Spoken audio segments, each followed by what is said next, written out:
So hey guys, welcome back to my brand new reaction video guys. So guys, आज हम देखने वाले दुर्वाटी की वीडियो। चलते हैं, स्टार्ट करते हैं देरी के। 23 नवंबर को इथोपिया में एक भयानक वोल्केनिक एक्सप्लोजन हुआ। लगभग 12,000 साल की रिकॉर्डेड हिस्ट्री में पहली बार यह हाईली गूबी नाम का ज्वालामुखी फट गया। ये धमाका इतनी तेजी से, इतने अचानक से हुआ कि किलोमीटर दूर खड़े लोगों ने कहा कि उन्हें ऐसा लगा कि कोई बॉम्ब फट गया हो। इससे करीब 50,000 फीट ऊंचा ऐश क्लाउड निकला। ये राख का बादल इतना बड़ा था कि ये बड़ी ही आसानी से स्पेस से दिख रहा था। नक्शे में देखो, हवा के जरिए ये राख का बादल पहले ओमान और यमन के देश में गया और फिर धीरे धीरे पाकिस्तान और इंडिया तक पहुंच गया।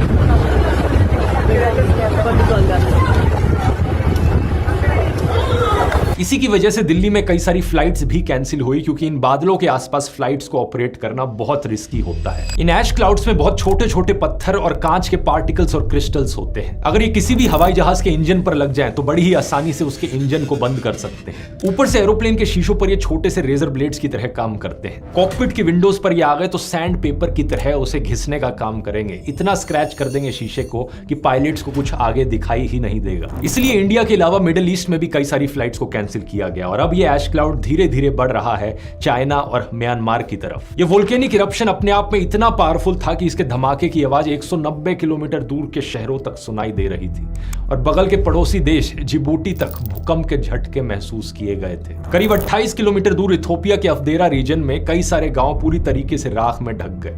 लेकिन अच्छी खबर यहां पर यह है कि एक भी इंसान की जान नहीं गई। ऐसा इसलिए क्योंकि ये वोल्केनो जहां मौजूद है वो एक बहुत ही रिमोट जगह है। आसपास कोई लोग नहीं रहते। इनफैक्ट इस एरिया को दुनिया की हॉटेस्ट प्लेस माना जाता है धरती पर। इस जगह का नाम है दानाकिल डिप्रेशन। ये पूरा एरिया नक्शे पर देखिए सी लेवल के नीचे आता है। यहाँ का तापमान अक्सर 50-55 डिग्री क्रॉस कर जाता है। बारिश लगभग ना के बराबर होती है और ये जियोलॉजिस्ट और टूरिस्ट के लिए बहुत ही दिलचस्प एरिया है। जियोलॉजिस्ट के लिए इंटरेस्टिंग इसलिए है क्योंकि ये बहुत ही जियोलॉजिकली एक्टिव रीजन है। ढेर सारे ज्वालामुखी यहाँ पर मौजूद है। और टूरिस्ट के लिए इंटरेस्टिंग इसलिए है क्योंकि यहाँ पर बहुत ही कलरफुल और अनोखी सीनरीज देखने को मिलती है।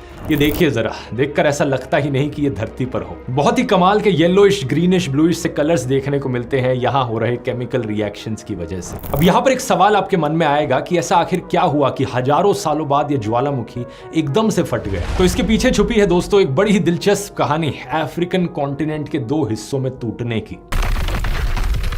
सही सुना आपने, ये वोल्केनो जहां मौजूद है वहां पर टेक्टोनिक प्लेट्स शिफ्ट हो रही हैं और अफ्रीका का कॉन्टिनेंट टूटकर दो हिस्सों में धीरे धीरे बट रहा है। असल में कई मिलियंस ऑफ ईयर्स पहले की बात है जब सारे कॉन्टिनेंट्स एक हुआ करते थे। इसे पैंजिया कहा जाता था। आपको याद होगा, स्कूल में पढ़ा था इसके बारे में। ये पैंजिया का सुपर कॉन्टिनेंट धीरे धीरे टाइम के साथ साथ अलग अलग टुकड़ों में बटा और वहां से हमारे आज के कॉन्टिनेंट्स बने। अफ्रीका के रीजन पर अगर स्पेसिफिकली फोकस करोगे तो एक टाइम पर अफ्रीकन टेक्टोनिक प्लेट और अरेबियन टेक्टोनिक प्लेट एक हुआ करती थी।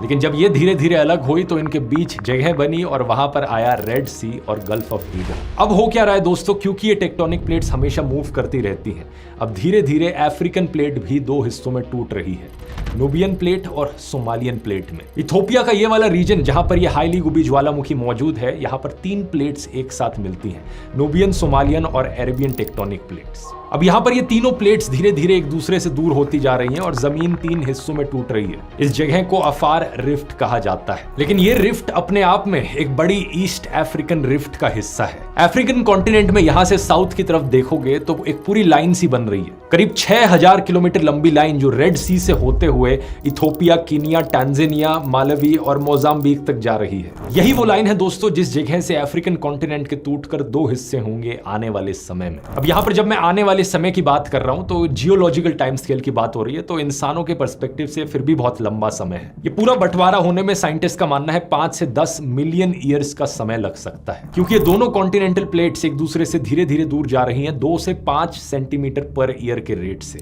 बेसिकली ये वही रेट है जिस रेट से आपके नाखून बड़े होते हैं। लेकिन इसका मतलब ये नहीं कि हर चीज बहुत धीरे धीरे से होगी। इस पूरे ईस्ट अफ्रीकन रिफ्ट सिस्टम पर ढेर सारे वोल्केनोज मौजूद हैं, ढेर सारी पहाड़ियां मौजूद हैं, जैसे कि mount Kilimanjaro, mount Kenya, Erta आले जो कि इथोपिया की फेमस लावा लेक है, और कई सारी लेक्स भी मौजूद हैं जो बनी ही इसलिए हैं क्योंकि ये कॉन्टिनेंट्स एक दूसरे से दूर होते जा रहे हैं, जैसे कि Lake Malawi, Lake Tanganyika, Lake Albert या लेक कीवू। तो इस पर्सपेक्टिव से अगर आप चीजों को देखोगे तो आपको समझ में आएगा कि जो हो रहा है वो बिल्कुल भी अनएक्सपेक्टेड नहीं है। जैसे जैसे ये कॉन्टिनेंटल प्लेट्स एक दूसरे से दूर होंगी, इस एरिया में अर्थक्वेक्स देखने को मिलेंगे, वोल्केनिक इरप्शंस देखने को मिलेंगी, छोटे छोटे क्रैक्स आएंगे ग्राउंड पर। और पिछले कुछ सालों में ऐसी कई चीजें होती हुई देखी गई हैं, जैसे कि जुलाई 2025 में हाइली गुबी के पास ही एक और वोल्केनिक इरप्शन हुआ था। ये एरिटा आले नाम का वोल्केनो फटा था। जुलाई के महीने में ही हाइली गुबी वोल्केनो से सफेद धुआं भी निकला था और तभी से साइंटिस्ट की इस पर नजर थी। और साल 2005 में तो इथियोपिया के इस रीजन में अचानक से एक बहुत बड़ा क्रैक भी देखने को मिला। एक 60 किलोमीटर लंबा फिजर जमीन के अंदर 10 दिन के अंदर अंदर फॉर्म हो गया। फोटोज देखो इसकी, बड़ी ही कमाल की है। यहाँ पर लोगों को भी खड़े हुए आप देख सकते हो और स्केल इमेजिन कर सकते हो इस गड्ढे का क्या है। लिटरली कॉन्टिनेंट का बंटवारा होते हुए यहाँ पर हम रियल टाइम में चीजों को देख पा रहे हैं। अगर ये टॉपिक आपको इंटरेस्टिंग लगता है दोस्तों, तो ये वाला वीडियो भी आपको जरूर पसंद आएगा, क्योंकि इसमें मैंने बात करी है कि कैसे इन जियोलॉजिकल रीजंस की वजह से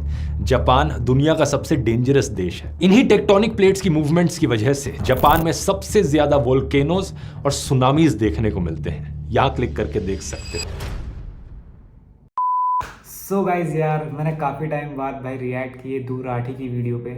काफ़ी तो मुझे इंटरेस्टिंग लगी, 6 मिनट की वीडियो थी, शॉर्ट भी थी, तो मैंने कहा चलो रिएक्ट करते हैं भाई। तो गाइज वीडियो अच्छी लगी, चैनल को लाइक कमेंट शेयर सब्सक्राइब कर देंगे।